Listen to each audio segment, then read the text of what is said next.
ភូមិនេះពោរពេញដោយជីវិតព្រះអាទិត្យរះកាត់ដើមឈើបញ្ចេញពន្លឺពណ៌មាសលើស្មៅបឹងមានពន្លឺចែងចាំងសត្វចាប់យំនិងសត្វដើរលេងពេញមួយថ្ងៃភូមិដ៏ស្ងប់ស្ងាត់មួយនៅក្នុងព្រៃឈើស្រងាត់បឹងដែលមានផ្កាភ្លើងទន្លេហូរនិងដើមឈើបៃតងខ្ពស់សត្វផ្សេងរួមទាំងខ្លាដំរីសេះជ្រូក3ក្បាលនីមួយជ្រើសរើសសម្ភារៈផ្សេងគ្នាដូចជាចម្បាំងឈើនិងអែតដើម្បីសាងសង់ផ្ទះរបស់ពួកគេរូបភាពជំរុញកូនជ្រូក3ក្បាលកំពុងសាងសង់ផ្ទះរបស់ពួកគេនៅក្នុងការឈូសឆាយបៃតងជ្រូកមួយប្រើចម្បាំងមួយទៀតប្រើឈើហើយសត្វចុងក្រោយដាក់ឥដ្ឋដោយប្រុងប្រយ័ត្នឆ្កែចុកលាក់ខ្លួននៅខាងក្រោយគុម្ពោតព្រៃភ្នែកភ្លឺចាំងមើលជ្រូក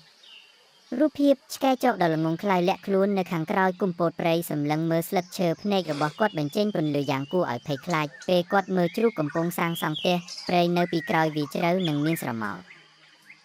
ដំរីបាញ់ទឹកពីដើមទានិងមាន់ហើយសេះក៏ផឹកទឹកពីបឹងទិដ្ឋភាពបឹងដ៏ភ្លឺត្រចះត្រចង់ដោយដំរីបាញ់ទឹកសត្វទានិងមាន់ហើរយ៉ាងសប្បាយហើយសេះក៏ផឹកទឹកព្រះអាទិត្យឆ្លុះចេញពីទឹកបង្កើតជាពន្លឺវេទមន្តឆ្កែចុកចូលដល់ផ្ទះជ្រូកទី1ហើយញឹមយ៉ាងក្រៀមក្រំឆ្កែចុកដ៏ឆ្លៀសវៃឈរនៅមុខផ្ទះចម្បាំងតូចមួយញឹមផ្ទះចម្បាំងមានសភាពទ្រុឌទ្រោមដោយមានស្មៅដុះចេញមកក្រៅសត្វជ្រូកនៅខាងក្នុងមើលទាំងភ័យតាមបង្អួចឆ្កែចុកវាកំទេចផ្ទះចម្បាំងដោយមិនប្រឹងប្រែងហើយជ្រូកទី1ក៏រត់ដោយភាពភ័យខ្លាចឆ្កែចុកដ៏កាចសាហាវមួយក្បាលបានផ្លុំខ្យល់យ៉ាងខ្លាំងក្លាឆ្ពោះទៅរកផ្ទះចម្បាំងដែលកំពុងតែចាប់ផ្ដើមដួលរលំជ្រូកនៅខាងក្នុងមើលទៅគួរឲ្យភ័យខ្លាចហើយកំពុងរត់ចេញធូលីដីនិងស្មៅហានៅលើអាកាសជ្រូកទី2ឲ្យជ្រូកទី1នៅខាងក្នុងពេលចចកមកដល់ជ្រូកពីររះក្បាលនៅខាងក្នុងផ្ទះឈើតូចមួយសម្លឹងមើលទៅខាងក្រៅបង្អួចដោយភ័យខ្លាចឆ្កែចចកឈរនៅខាងក្រៅរៀបចំផ្លុំវាផ្ទះឈើមើលទៅរងមាំជាងប៉ុន្តែនៅតែងាយរងគ្រោះផ្ទះឈើរលំជ្រូកពីររះក្បាលរត់ទៅផ្ទះឥដ្ឋឆ្កែចចកដ៏មានអំណាចមួយក្បាលកំពុងបក់មកផ្ទះឈើដែលញាស់ហើយចាប់តាមបួលជ្រូកពីររះក្បាលរត់ទាំងភ័យស្លន់ស្លោឆ្ពោះទៅផ្ទះឥដ្ឋដ៏ខ្លាំងមួយនៅឆ្ងាយ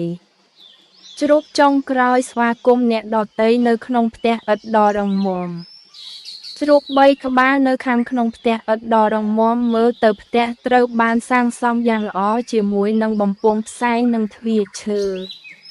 ឆ្កែចចកឈរនៅខាងក្រៅទាំងខកចិត្តឆ្កែចចកគោះទ្វារធ្វើពុតជាមិត្តចចកដល់ងីងើមួយក្បាលឈរនៅមាត់ទ្វារផ្ទះឥដ្ឋញញឹមយ៉ាងវង្វេងក្រញាំរបស់គាត់ត្រូវបានលើកឡើងនៅពេលគាត់គោះប៉ុន្តែជ្រូកនៅខាងក្នុងមើលទៅគួរឲ្យសង្ស័យដោយដឹងថាខ្លួនមិនអាចទម្លាយចូលបានចចកក៏ឡើងទៅលើដំបូលផ្ទះឆ្កែចចកដែលតាំងចិត្តឡើងលើដំបូលផ្ទះឥដ្ឋពេលយប់ក្រញាំជើងរបស់វាចាប់កេមព្រះច័ន្ទពេញវងចាំងពីក្រោយវាបញ្ចេញស្រមោលគួរឲ្យខ្លាចនៅក្នុងផ្ទះជ្រូករៀបចំឆ្នាំងដាំទឹកនៅក្នុងភ្លើងជ្រូកឆ្លាត3ក្បាលនៅក្នុងផ្ទះឥដ្ឋដ៏កក់ក្ដៅដោយដាក់ឆ្នាំងធំមួយនៅក្រោមបំពង់ផ្សែង